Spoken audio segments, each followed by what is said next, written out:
Hello. Thank you for joining us for the final day of programming during our 10th anniversary edition of Expo Chicago, the International Exposition of Contemporary and Modern Art. I'm Kate Sears-Butowski, Director of Programming. It's my great pleasure to welcome you to Dialogues, presented in partnership with the School of the Art Institute of Chicago. Dialogues offers panel discussions, conversations, and provocative artistic discourse with leading artists, curators, designers, and arts professionals on the current issues that engage them. Our first panel of the day will explore the intersection of archives and diaspora, focused partly on the research of Expo Chicago's 2023 exposure curator, Aimé Iglesias Lukin, who is the director and chief curator of visual arts at the Americas Society in New York. The research contributed to This Must Be the Place, Latin American Artists in New York, 1965 to 1975, an exhibition and book born of her doctoral dissertation on migrant artists in New York City during the surge of neo-avant gardes. And dialogue with Agustín Díez Fischer, director of the Archive Foundation ESPIGAS, and artist Iván Krassoievitch, I'm so sorry if I butcher that, and Susana Wald. The panel will explore how the migrant experience informs each of their lives and practices, and how archives constitute a tool to keep memory away from home. The panel is presented in partnership with Terremoto and will be directly followed by a book signing of This Must Be the Place. Please join me in welcoming all of our panelists. Hello, everybody. Thank you so much for being here today. It's a pleasure to be with you, so many friends among the audience. Before we start, I want to thank Expo Chicago for the amazing organization of the fair and this event in particular, for bringing these artists to be able to share their experiences with us, which is something amazing that we are able to do in this fair. It's really unique to be able to hear, for those of us who are interested in academia and big ideas, there's nothing better than have those translated and read through the real artists, the ones that are making the work, the ones that are making the histories that then we scholars are trying to study, right? So to have their voices is for me super important, and I'm very, very happy to have them. To have my amazing colleague Agustín Fischer, the director of Fundación ESPIGAS in Buenos Aires, a super important archive. And I want to thank also the sponsors, Terremoto and DAP, for bringing the book to us so that anybody interested can have it after. So to tell you a little bit about how this panel was conceived, before I forget, I also want to thank Benedicta Badia, who brought Agustín here and made this possible, a huge supporter of the Chicago art scene and the fair. Thank you, Bene. But so I wanted to share with you a little bit of how this was conceived. Exposure, as you might know, is a section of the fair that I was invited to curate, in which basically I had to select among an amazing roster of galleries that present themselves, that are 10 years or younger, the galleries. And the focus of this section is to promote emerging artists. And something that for me was very important when making the selection is how do we understand the idea of emerging. For me, and I think we have to push this idea, emerging is not necessarily young. In many cases, emerging is young, but what we see, those of us who do art history, is that there are a lot of artists whose careers have not been highlighted the way they should have, and sometimes you have an emerging artist that is in her young 80s, like is the case of Susana Wald, who we are having the luxury of having with us. And so trying to redefine what we think about emerging is something that we really try to do with the section that doesn't only have young artists, it also has artists from all ages that have been, that need this push. And I would like to say actually that we as an audience and Chicago and the museums that come here need to see them. It's not just about making a favor to the artists. On the contrary, it's about educating ourselves as curators and audiences about this amazing creativity that we might have not seen. So as I mentioned, emerging artists is one of the axes of the section. And in that regard, it's very important to have in mind archives. Those of us that do exhibitions, we know that an artist who has an archive is an artist that has kept its memory available for the audiences and for future projects. So the existence, the fact that many artists, especially young ones, sometimes start building their archives, from the beginning is super important, for the future work of our history. And for that, we're going to have Agustín talk more about the importance of archives. And the other angle of the section of exposure when making the selection was to try to get as many galleries from all over the world. We had an amazing roster of applications of galleries coming from Africa, Asia, South America. And I really tried in the selection to include as many of those as possible, not only because the artists that they were presenting were spectacular, but also because it was important for Chicago audiences to see, artists from different, latitudes and to create those exchanges. And when we're talking about this global world that we're trying to present, the other big issue obviously is migration. And that's how we landed in these two axes, the role of archives and the role of diasporas and migration, and how to think about the two of them, not only in the work of artists like Susana, who had been with us for a very long time, but also in the work of younger artists like Iván. To do that, and I'm going to start, talking a little bit about a project, I wanted to present one exhibition and book that we did at the Americas Society. I am the director and chief curator of Americas Society in New York. And there we are focused on promoting arts of the Americas in the US. It's the first space that dedicated to Latin American art in the United States. It was founded in 1965, and their space opened in 1967.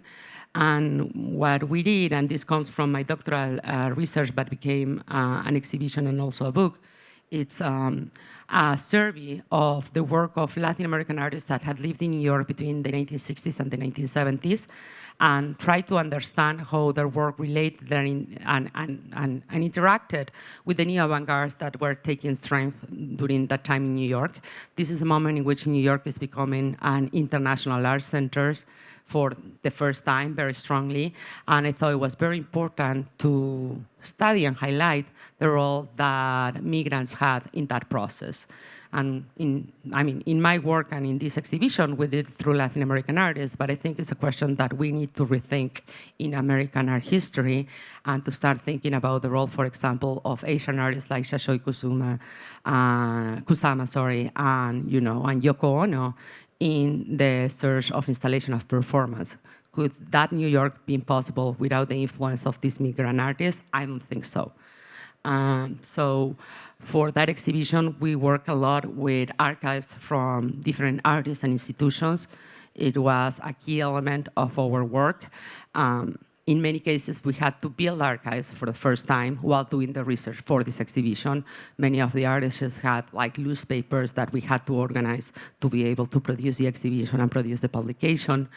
And anyway, you can find more information about the exhibition if you're interested on the website. I don't want to take too much time, but what I wanted to highlight is that we did 2 publications, a little catalog. We do our catalogs in the format of a pocket book to make it affordable and accessible.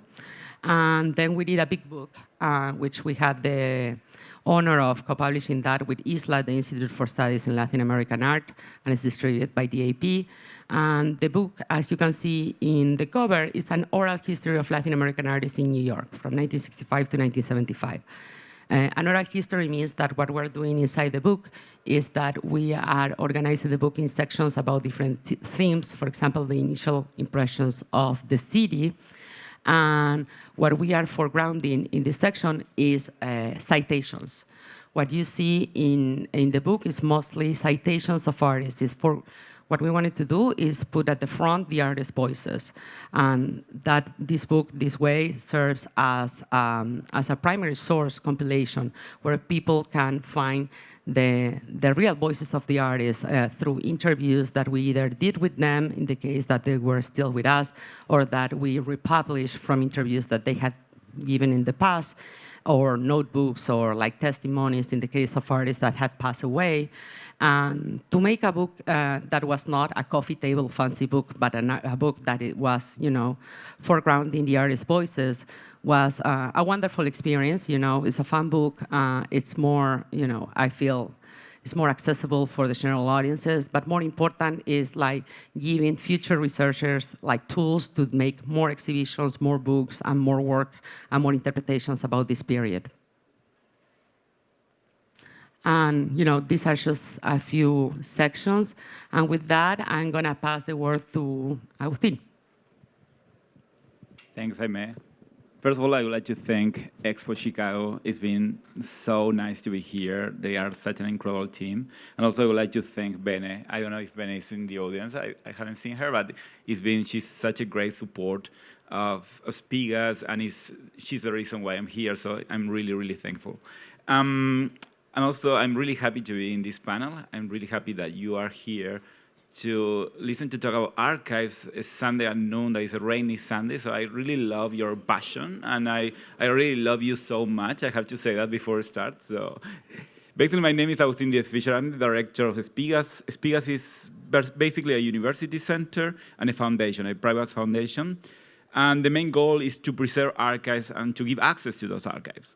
We have to give you an idea, we have more than 1,500 archives and collections. We have personal archives, we have institutional archives, we have more or less more than 500,000 documents, 500,000 documents, and also we have a library of about 50,000 books.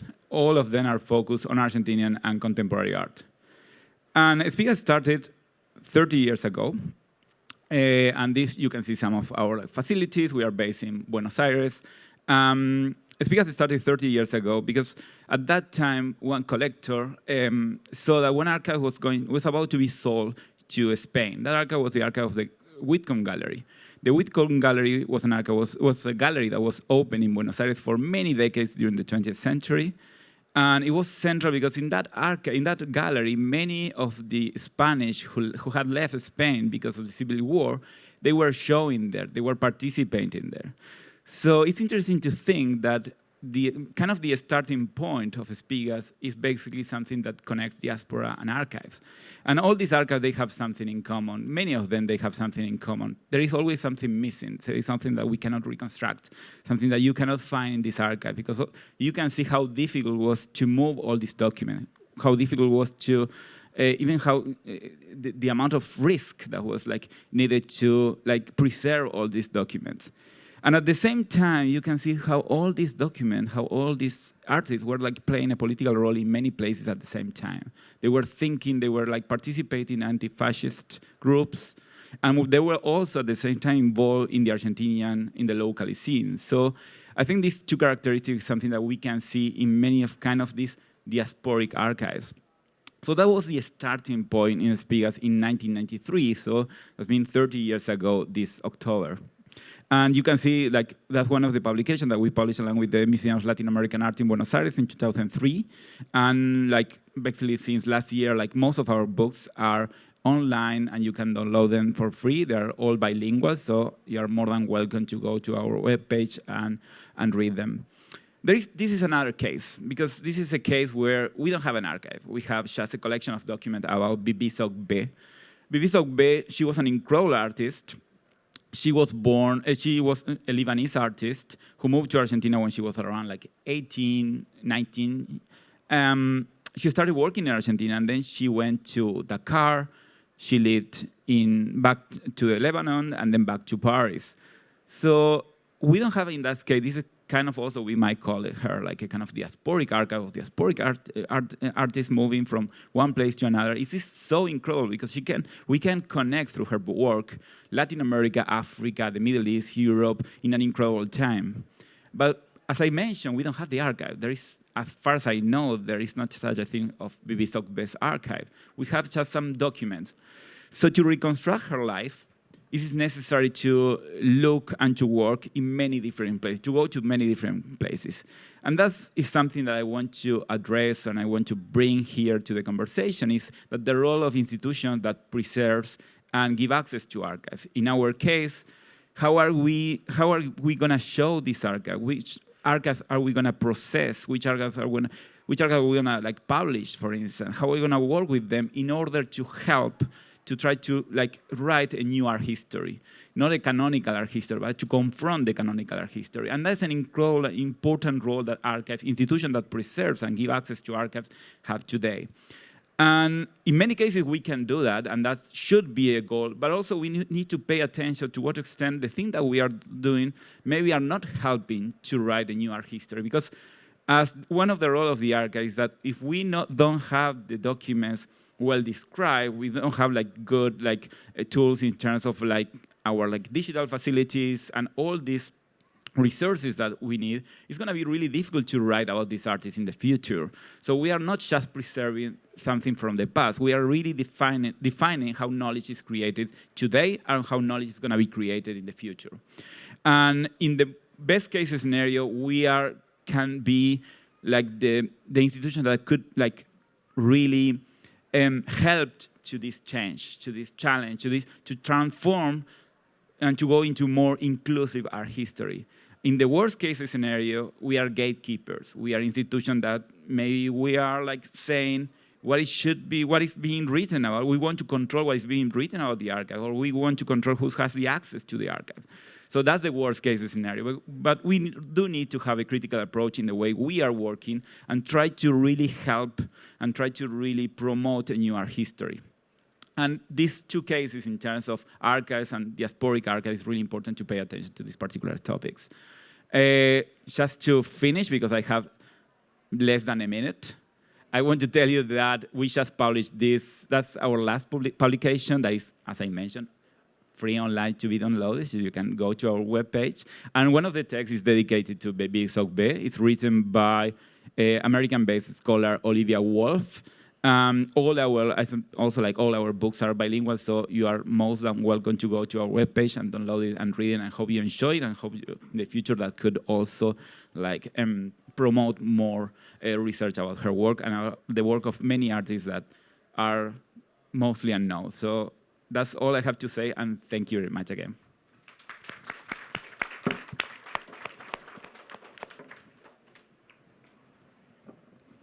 Hello.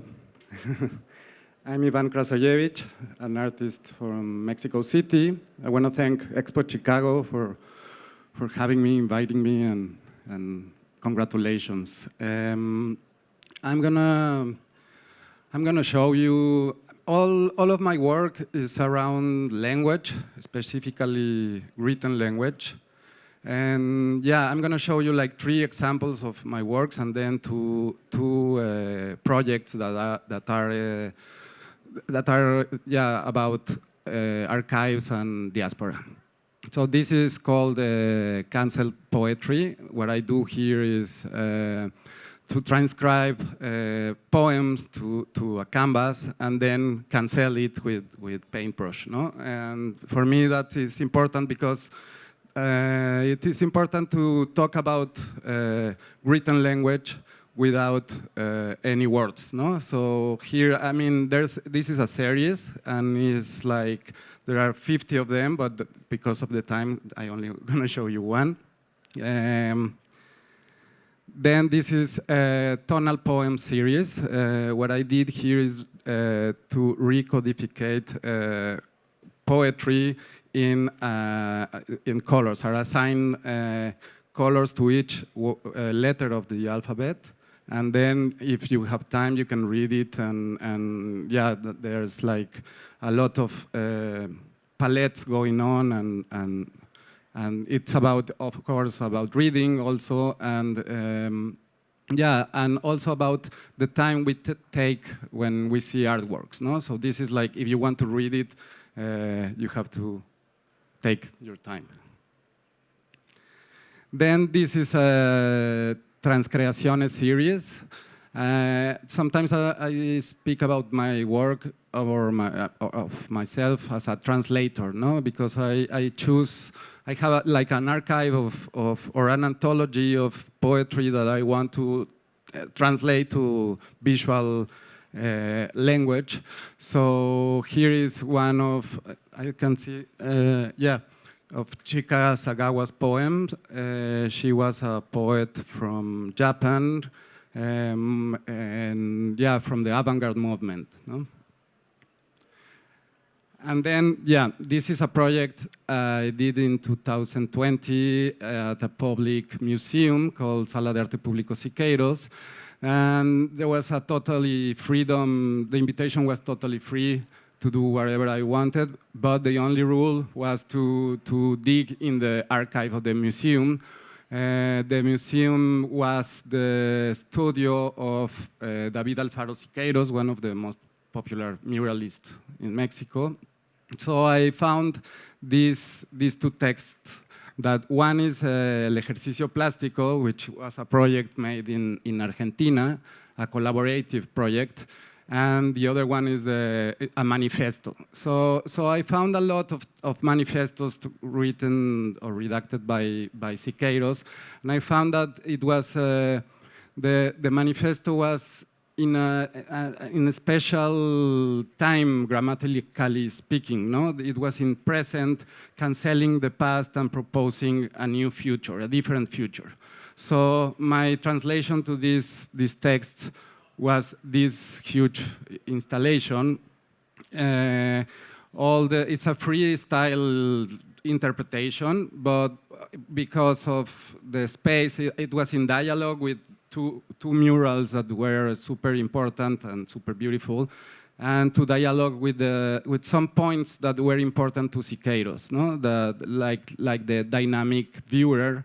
So I translated the manifestos and then did this big mobile that it was like a continuation of trying to propose a mural in the middle of the space, not in a wall, no? So this is another view. And then there's this artist book that was the result of a residency in Bordeaux, in the Contemporary Museum, CAPC, in Bordeaux, France. The story here is that my last name is super complicated, and my father is because my father was born in Yugoslavia, now Serbia, in the Serbian part of Yugoslavia. And because of the Second World War, my family had to left. They left to Switzerland, and then they tried to stay there because my grandmother was from there.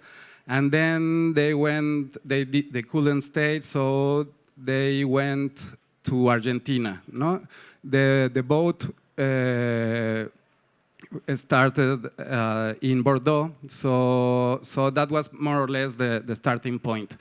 I went to Bordeaux and went to the archives and found different documents. The left one is like the embarkation letter from Bordeaux to Argentina, then newspapers, whatever, and parallelly I was in contact with my father, no? And my father's memory is because he was 12 years old, his memory is one of them, it was to have this Tintin, or how you say, Tantan book with him during the trip, no? So it was at some point I was digging in the archives and in contact with these memories, like subjective memories, no?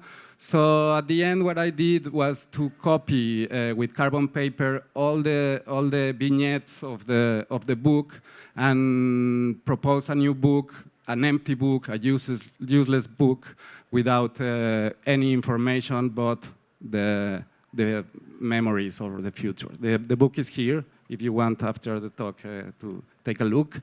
And that's it, sorry.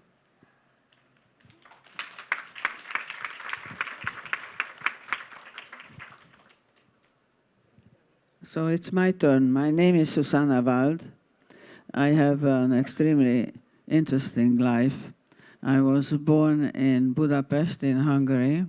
I'm a survivor of the Second World War and undoubtedly the oldest person in this room. And then, but you know, I keep saying that I'm young, but it doesn't show anymore, right? So I thought that for this this little moment, I would choose work that I have done that deals with traveling, because it has been the landmark or the guiding dream or a nightmare of my life. And so these images, which is you press the green one? Oh dear Lord, it works. So these are things that have to do with voyages and with imagery that I have been creating not too long ago. This is a very recent piece. And also there is, for example, this one has to do for me with the landscape of the Paraná River where I lived. I lived in Buenos Aires for a fairly long time. So for me, this is my idea of what's left in my soul of those experiences. And Tuktoyaktuk is a place that I have never gone to, but it's interesting to try to imagine what it would look like. It's very far north, very, very far north. It's very cold, much colder than here in Chicago, yeah. And then this one is people who travel and they get all mixed up and they don't know if this is Thursday, this must be Rome kind of thing, you know. So that is, that's also one of those traveling things. And this is how bored you are waiting for the airline to call you, give you the boarding pass. So I have this experience and I wanted to share it with you. And I will hope that there will be questions that will give me a cue to what actually you would like to know about me. Anyhow, I am most grateful for this opportunity. The art fair invited me and has made it possible for me to come here from 5,000 kilometers, 3,000 miles away. So I am a happy girl, and I wanted to share this with you. No, that's mine. This is yours. So maybe I can open the Q&A and we can do an internal conversation, and then we'll be thrilled to hear everybody's questions. But I wanted to highlight something very interesting of having you two in our panel. I think it's really fascinating to have an artist like Susana, whose life experience moved, physically. She physically moved from one place to another, if I can say, because I don't think you told them your whole trajectory, which is quite amazing. As I was saying, I am born in Budapest. My parents needed to emigrate in 1949. That's a long time ago, eh? 30 years, somebody was saying, that's just nothing, Anyhow, so 49, we moved to Buenos Aires. Then I married and I moved to Santiago.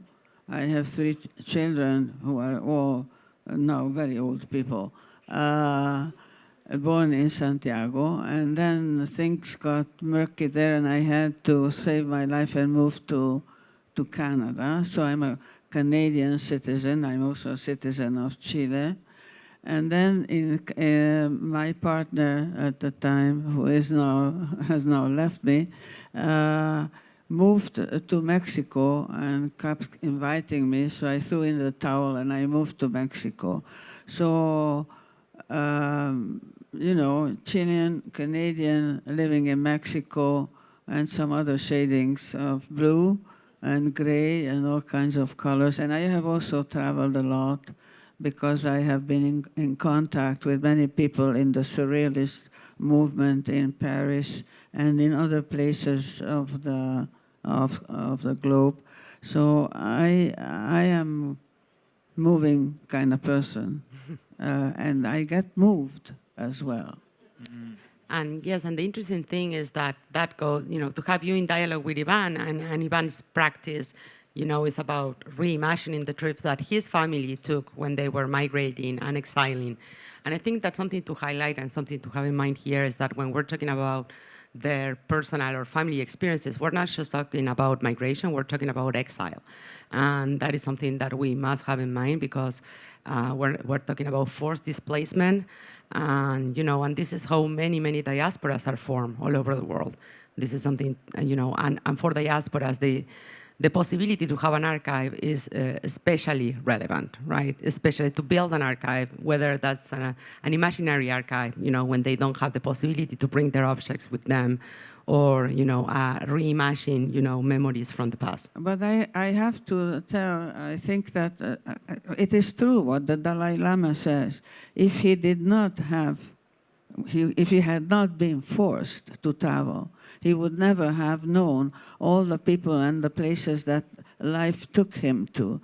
So there are positive aspects to this disaster, like to everything else. And we need to consider both sides, not just the tragic aspect, but also the positive ones. Absolutely, absolutely.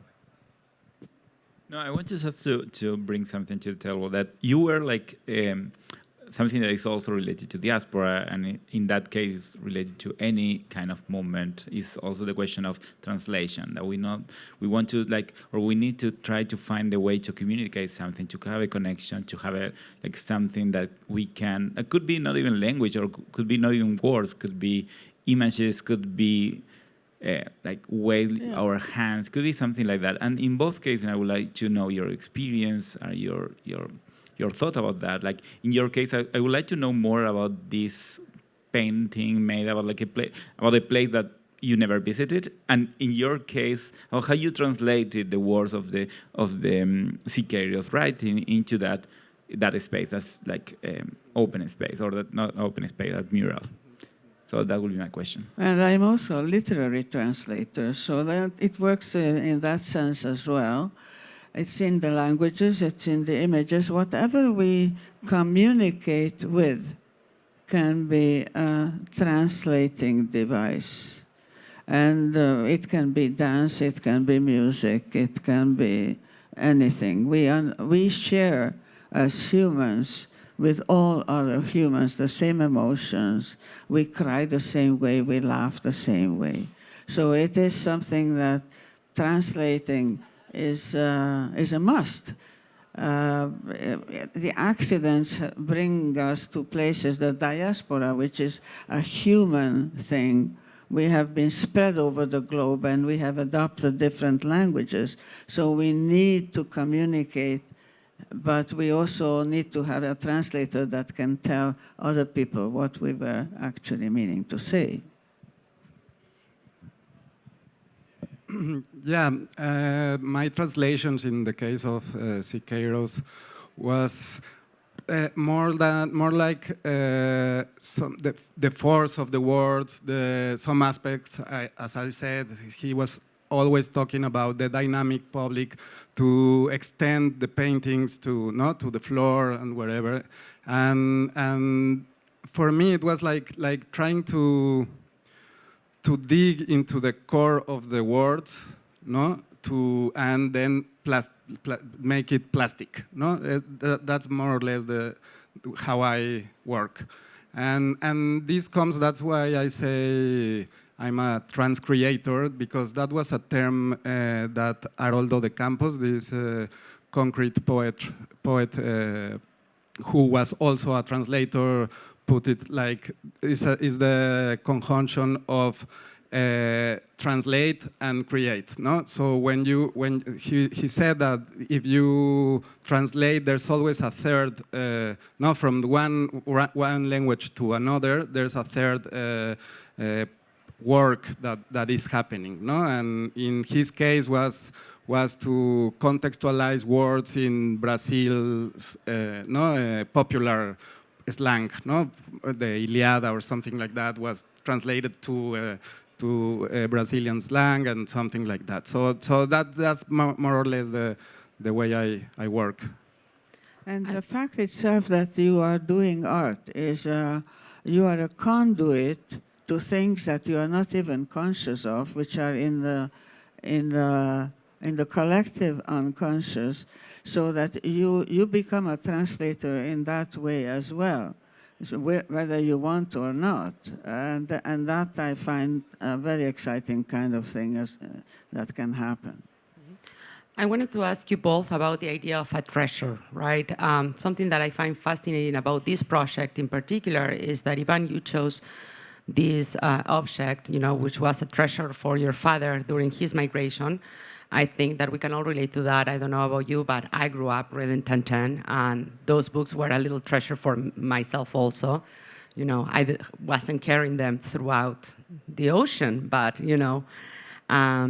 and I believe we all have these little treasures, these little objects that we would give our life to be able to carry with us if we had to run away from one place to another. And I wanted to ask you a little bit about that, or maybe your conversations with your father about that. And then after that, I wanted to ask Susana if she had any treasure that she carried all over the world. If you had any treasure yourself that you carried around in all your migrations, if there's any object that for you had that value.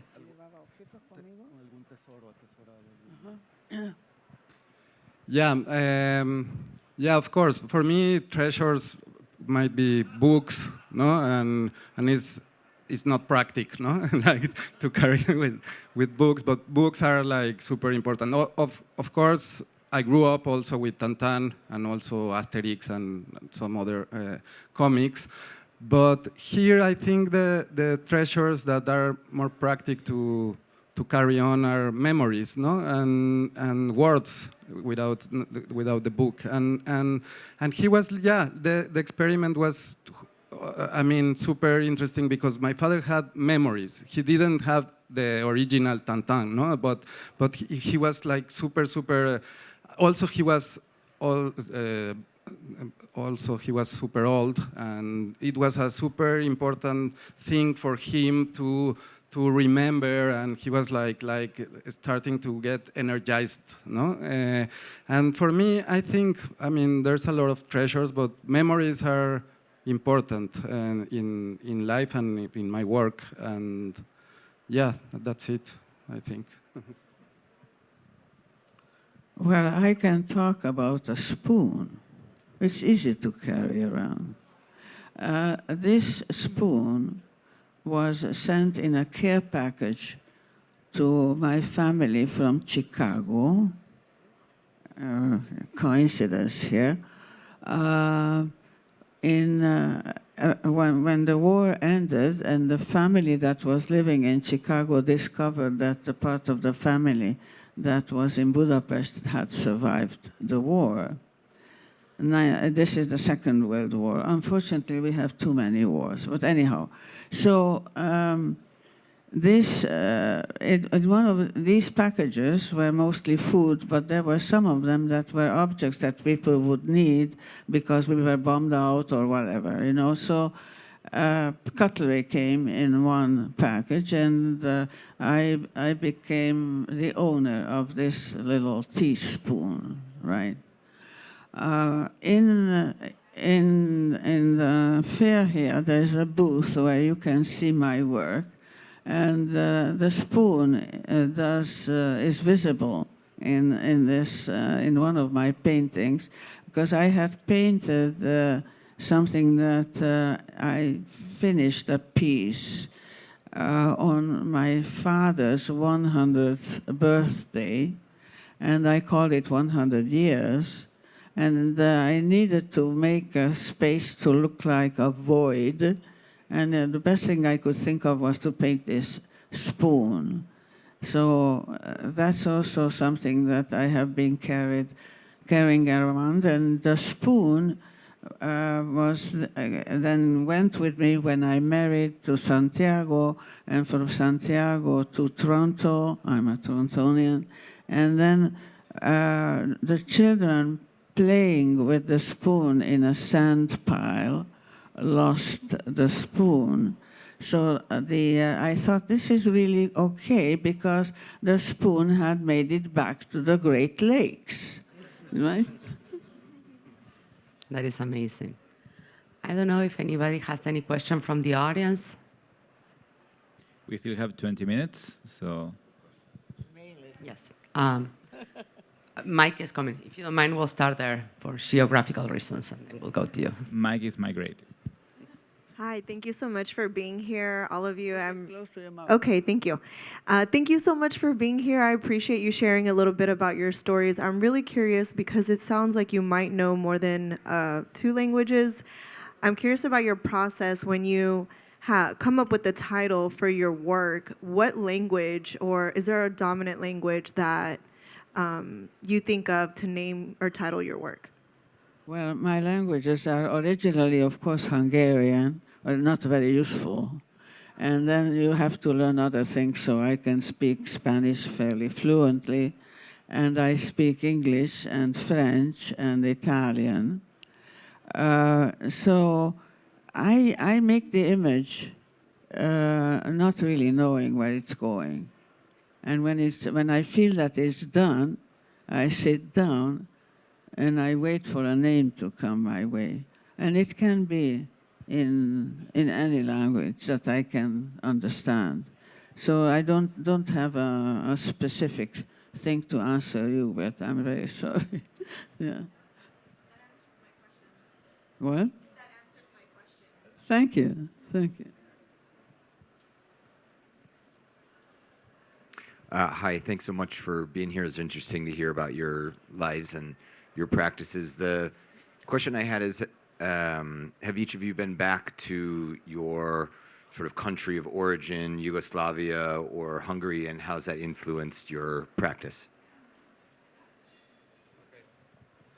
I went to Serbia in 1997 with my father. He didn't went back since 1948, so it was super, yeah, like touchy. And I don't know. I only know a few words in Serbian. I just know how to ask for 2 beers. I don't know how to ask for one. And say good morning and wherever, thank you, and some words. But it was amazing. I mean, it was heavy because it was between the wars, no? And again, this kind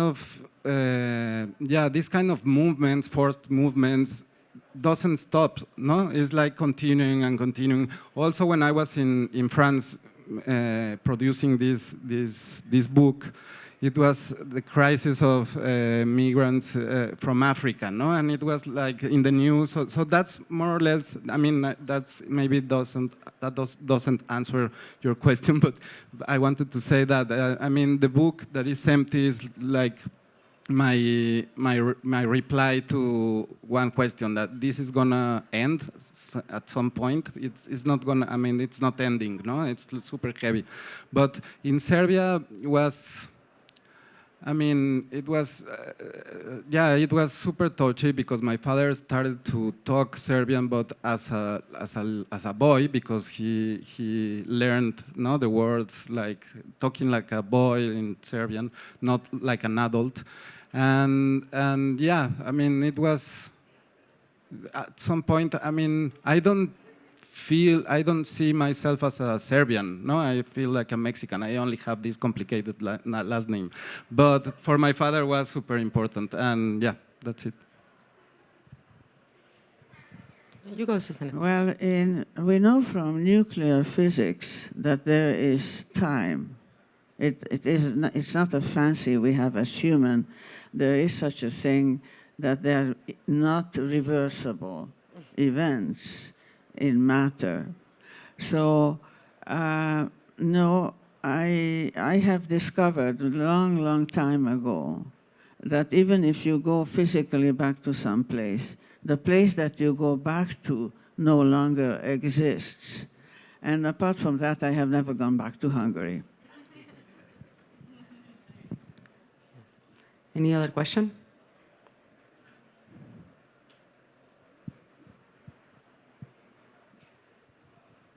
Hi, yeah, thank you again for the conversations you guys have been having. I just had a question where, how has your thinking about archiving changed throughout your lives, and how do you hope your archives will progress into the future? Well, there is an art historian sitting in this room who has discovered my life and existence in her even younger years. And she was surprised to see that I for one, keep track of everything that I do physically.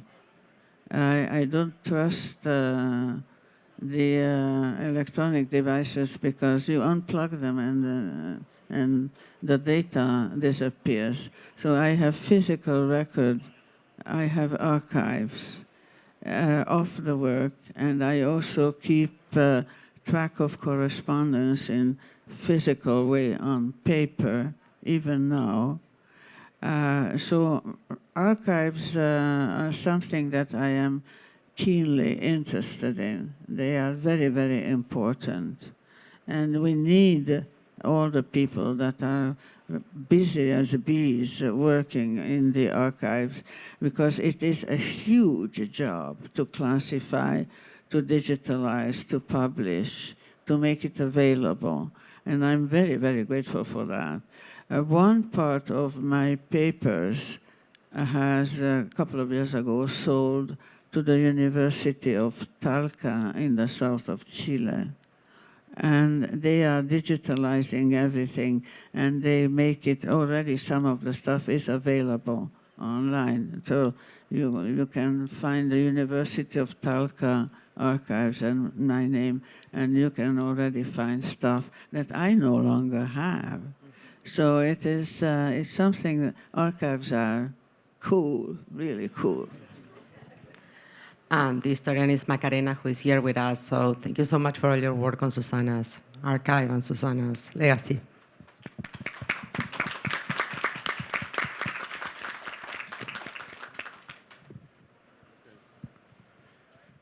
Do you want to answer about your archive, Ivan?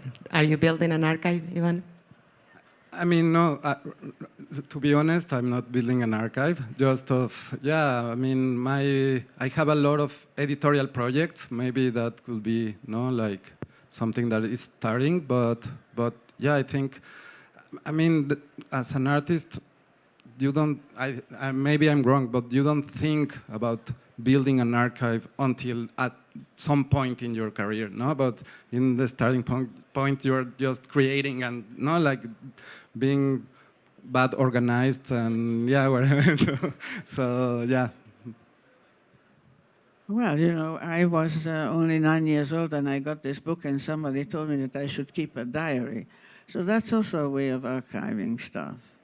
And there was a time when there was nothing, none of the means and things that we now have, and you had to put things on paper, and so it's wonderful to go back to a book that of something. What happened in July of 1962, and you can find it on paper. You don't need any other devices. It's a good thing to keep track on paper. I recommend it. One more question?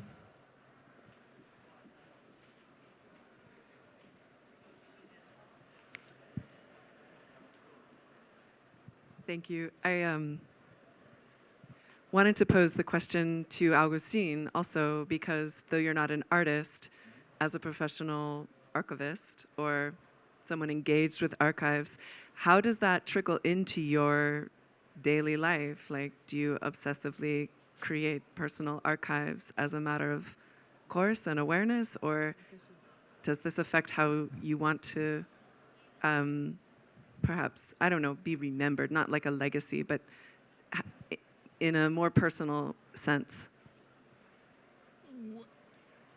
That's an interesting question. I have to say that my archive is a mess. But basically, a mess is something like also really important because it's a way that archive is not just about the document we have.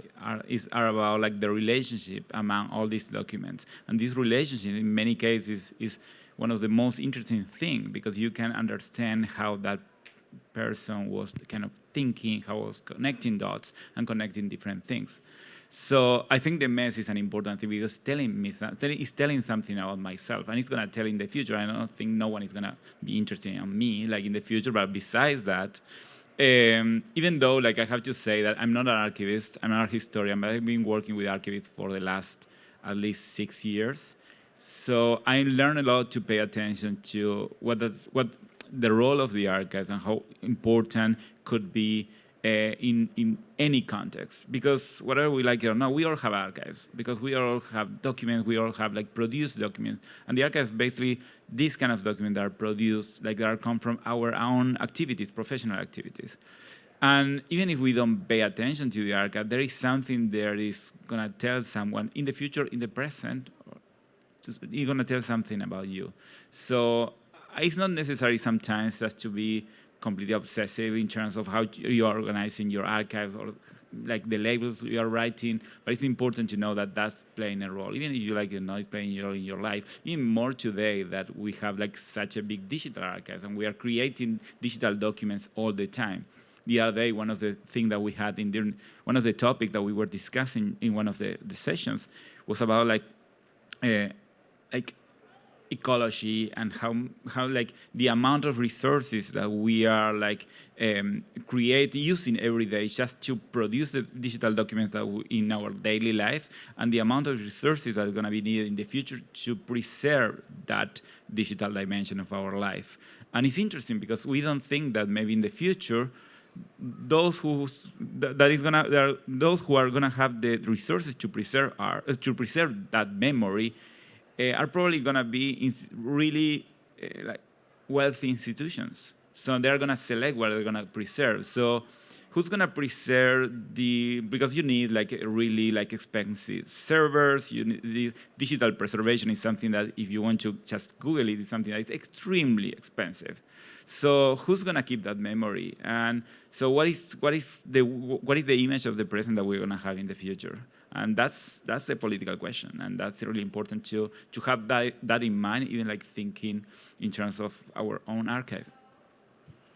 Absolutely. Thank you. If I can add something, we have a saying in Spanish that I think is very relevant to your question, which is, in the house of a blacksmith, there's a knife made of wood, right? And that's something that is a very interesting saying because it has two layers. On the one hand is the irony, obviously, and that's how we typically use the phrase, the irony of having a blacksmith that has a knife made of wood, But at the same time, the interesting thing is that maybe that knife made of wood functions. And maybe even if you don't have the perfect archive, maybe if you're not indexing your papers, if you're keeping something, that's already building an archive, right? If you're keeping something materially, if you're keeping something digitally, if you're like feeling that you need to keep these objects or these ideas in one way or another, you're building an archive, whether you like it or not. And that might be as functional as a knife made of steel. Hi, thank you for this wonderful conversation. My question is first to Aimé. In the process of writing your book and conceiving the exhibition, have you found archives, like thinking about the artist as an archivist, have you found archives that were not institutionalized, and how you dealt with these archives from artists that were not? All of them were not institutionalized, like 90% of them.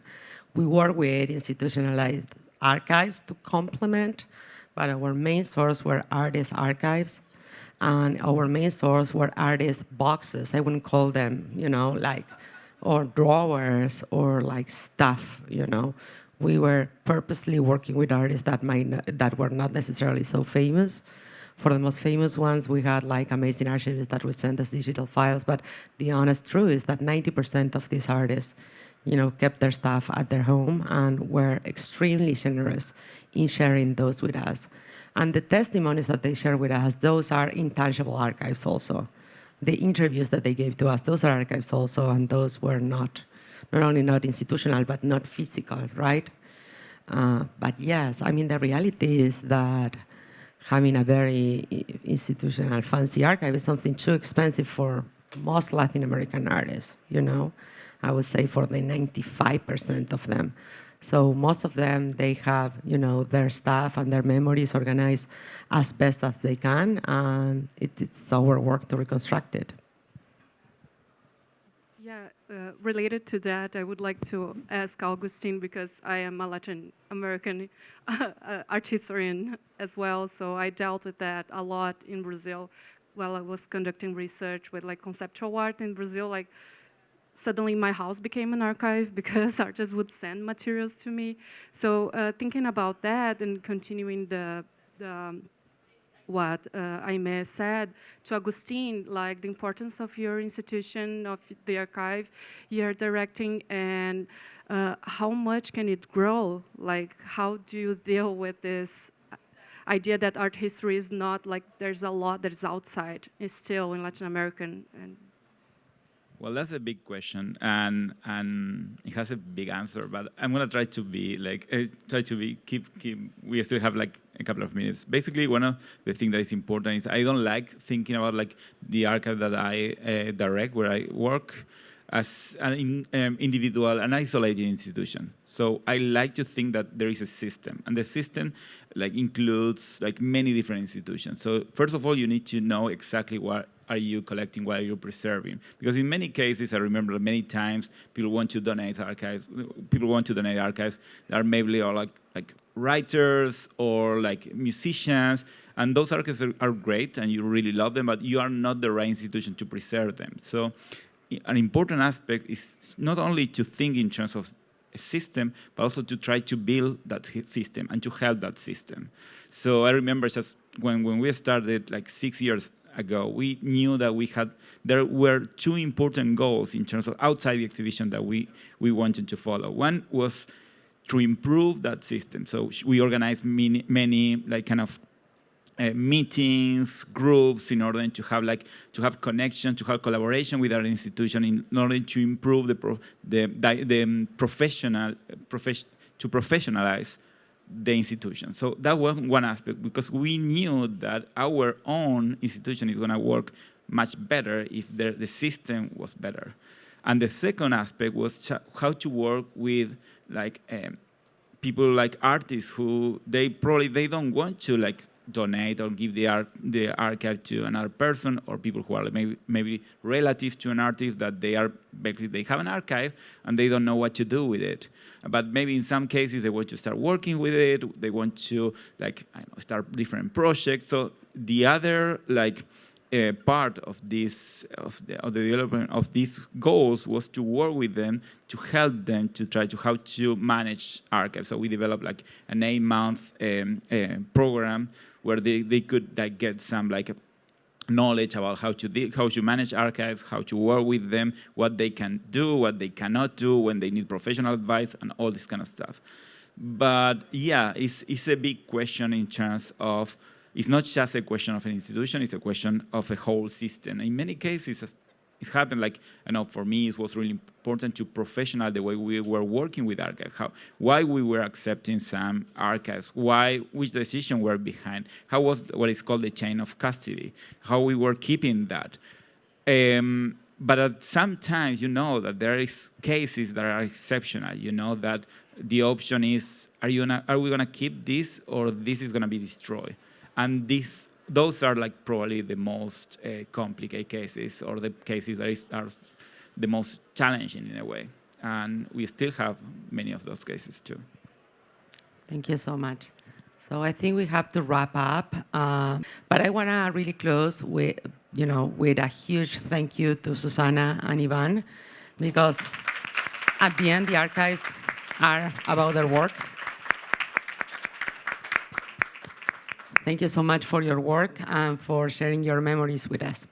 Well, I must also thank you for guiding us through all this. It's wonderful. Thank you very much.